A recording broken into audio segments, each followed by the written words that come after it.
What is it that makes a villain unforgettable? Villains like Agent Smith, Homelander, or Darth Vader.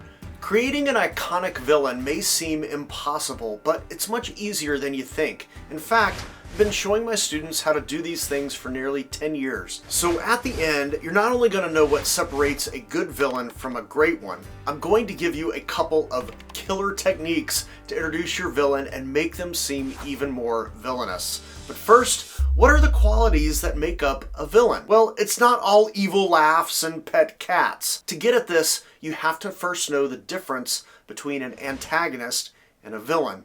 And simply, if you group all of the antagonists together, a subset of them are villains. Just like if you group all the insects together, a subset of those are bees. And there are characteristics of bees that make them bees and not insects. So let's do a quick quiz here. Here's 3 antagonists, but only one is a villain. Which one do you think?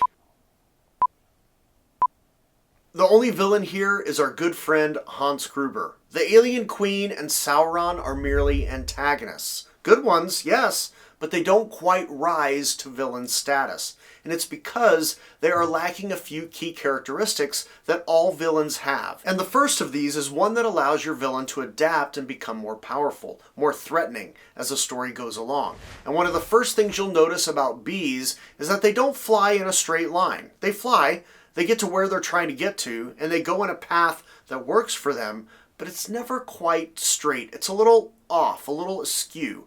And the thing is, the bee doesn't think it's flying in a weird way. It's flying the path it wants to fly based on some internal set of guidelines. And in the same way, villains do their own thing. They choose their own path based on an internal set of morals that they think are fine. And they may even adapt those morals based on the environment around them. But when we watch them, we think something's not quite right, at times very not right. In other words, one key characteristic of villains is they are morally off, or even morally flexible. They think it's fine to do things that others in the story find repulsive or wrong or evil, or however you want to phrase this. See, the Alien Queen doesn't have a moral compass at all.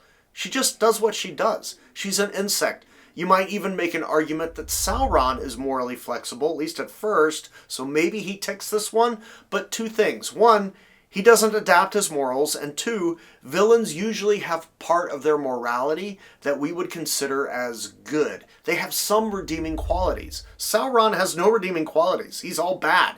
He's actually closer to a natural disaster, just wrecking everything in its path. And natural disasters have no morality. They just do their thing. But Hans Gruber, he's fine with killing people to steal lots of money. His morality is very flexible, and yet there are some redeeming qualities about him. He's loyal, he wants to protect his men, he takes care of a pregnant woman. So key characteristic number 1 of villains, they are morally flexible. The second characteristic of villains makes them unpredictable and lethal. And lethal here doesn't mean that they kill people, it might, but not all villains are killers. In this sense, lethal means they can, with one move, destroy their target in an effective way. So let's pretend you're out at a picnic and a bee is buzzing around. So what do? And if you're like most people, you swat at it, trying to chew it away, but it doesn't leave. In fact, suddenly there are more bees and you're starting to get targeted. So you swat at them, maybe some more, and maybe hit one. Well, now the bees are after you. Essentially, it's the old, if you hurt me, I'll hurt you more. And if you had left the bee alone, let it just do its thing, all would have been fine. But you didn't. You hurt it. So now it's going to hurt you more. And in the same way, villains generally don't care about anyone unless that anyone gets in their way.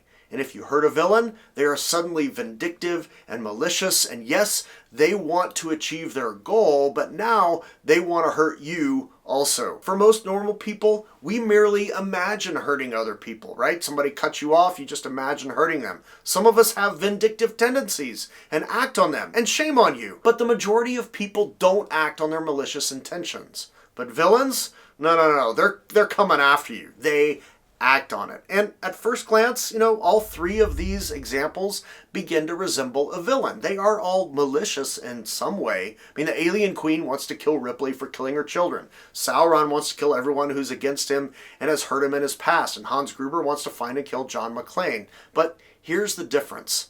Hans is tempered. He's measured. The other two, they just react. Hans responds. So if your antagonist is just reacting, they aren't a villain. They're just an insect.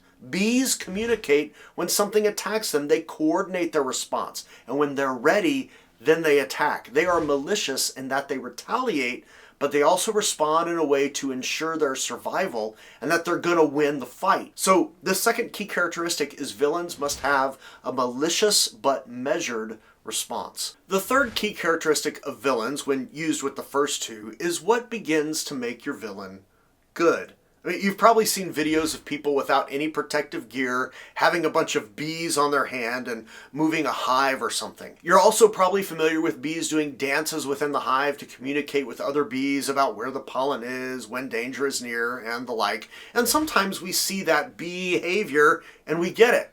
And at other times, it makes no sense to us, but it makes perfect sense to the bees. I mean, in other words, they have a code they follow. They have rules, and every bee in the hive follows those rules. And when one bee gets out of line, the others correct it or kill it, because the survival of the hive is dependent upon following the bee's code.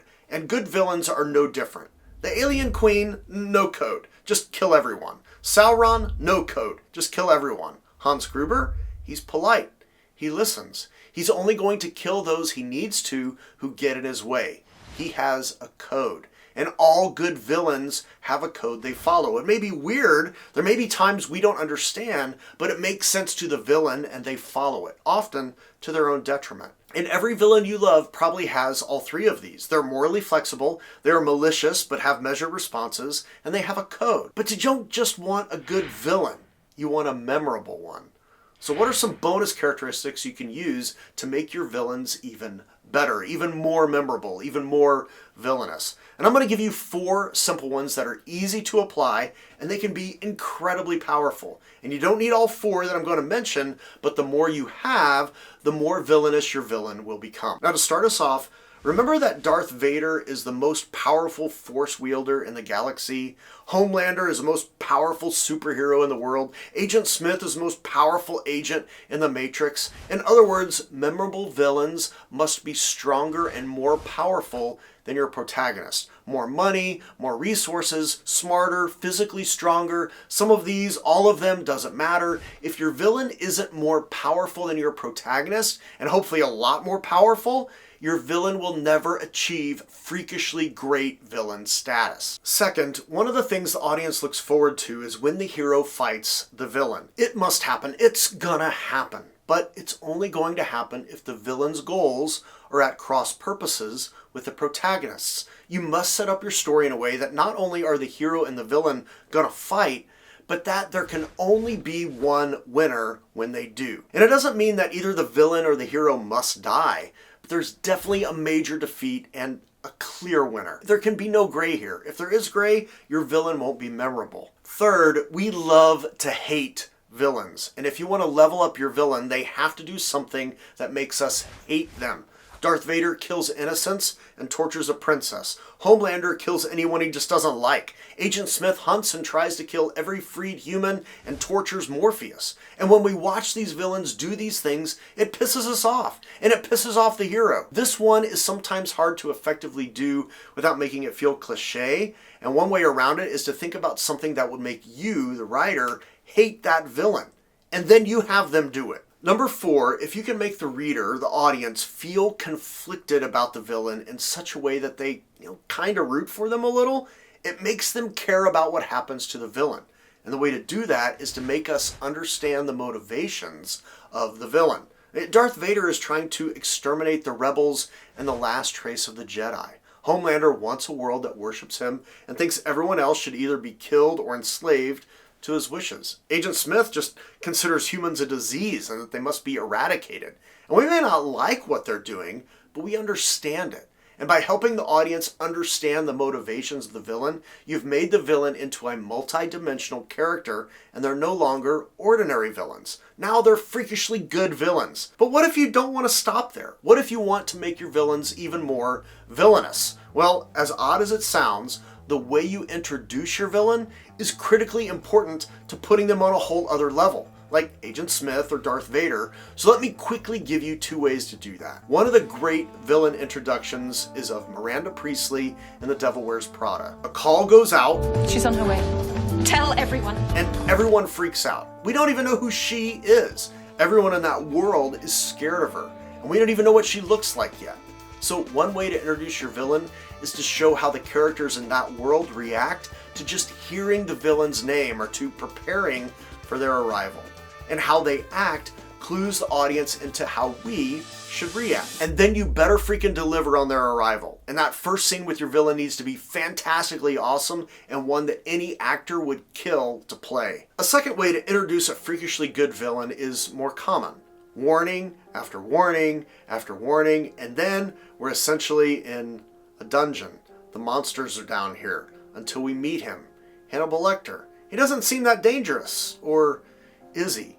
Simply having other characters talk about the villain before we meet them and then give us something unexpected. So it's a twofer. And when you do that, we aren't quite sure what to make of him. And it drags us into the story and elevates the villain into freakishly good status. But there's one thing you must add to any character you create, including villains, to make them pop even more.